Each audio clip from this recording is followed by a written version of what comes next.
White Lightning.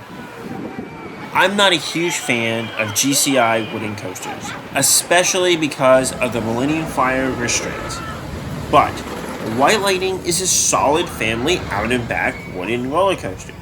But does its fast pacing and nicer elements make up for my dislike of these styles of coasters?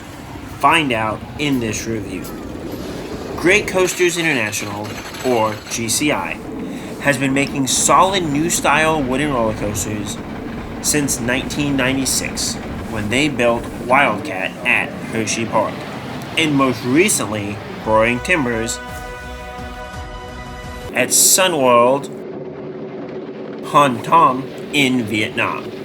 Having ridden Texas Stingray at SeaWorld San Antonio many times, I'm disappointed with how tight the Millenium Flyer restraints are on these coasters, since, to me, they negate a lot of the potential airtime for these types of roller coasters. Others praise GCI Woodies as having solid airtime while also having layouts that really whip you around in a chaotic fashion. But I just can't. With relatively short lines at Fun Spot Orlando, you should be able to ride this coaster a decent number of times, if that's what you want to do. And as the largest coaster at Fun Spot Orlando, it will likely be the most enjoyable coaster for your visit.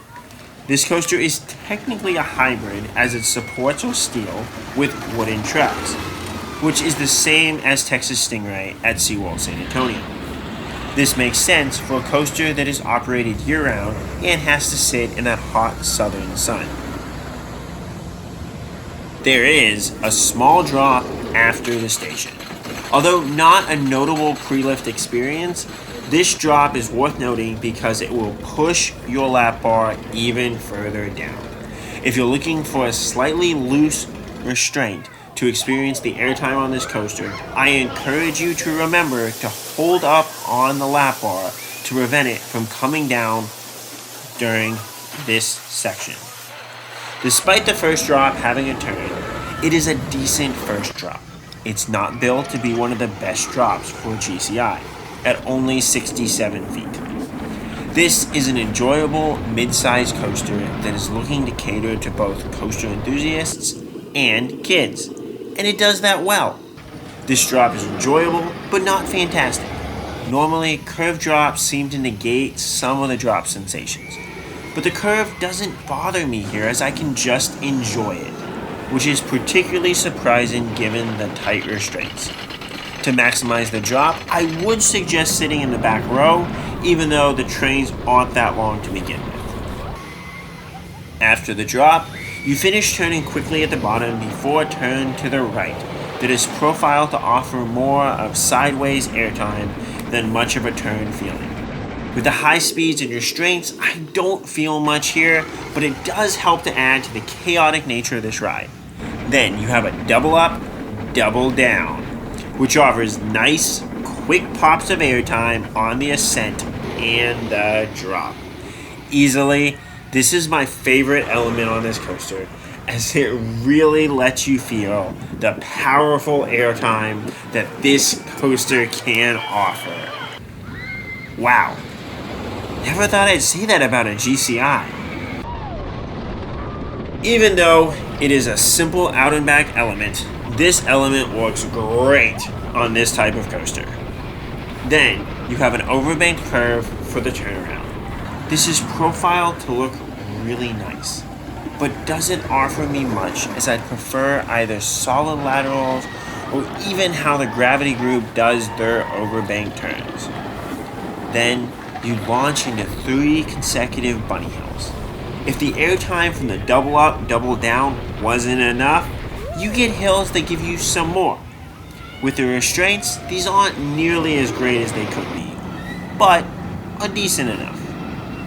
As the coaster comes to a close, you have an S-hill to cross the track with a small double down at the end. By now, you're losing speed and the elements are getting smaller, so they won't deliver much. This is the same for the few small hills in turn heading towards the breaker. They're okay, but about what you'd expect. Overall, how good is White Lightning? Given its size, I just don't want to rank this coaster very highly. But as a basic, modern, out and back wooden coaster, it really delivers. And that's coming from someone who is not inclined to like these types of coasters. With its first drop just being okay, or maybe even decent, and the restraints not being the most freeing, I rank this maybe lower than it deserves. I place it above solid family coasters, but right below a solid mid-tier coaster.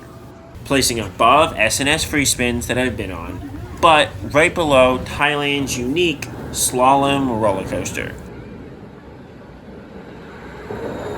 With my most recent rides, this coaster could very well deserve to jump up a few spots, especially as I think about if I prefer it head-to-head with the Texas Stingray, which currently only beats it out because the Texas Stingray's first drop can be good at times.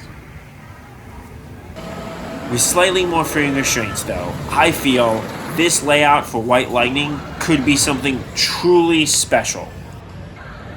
That, though not fantastic, should be something everyone can enjoy. How much do you enjoy White Lightning? Is its layout solid or too simple? Do the restraints bother you as much as they bother me? Let me know. And, as always, Capcom Crap.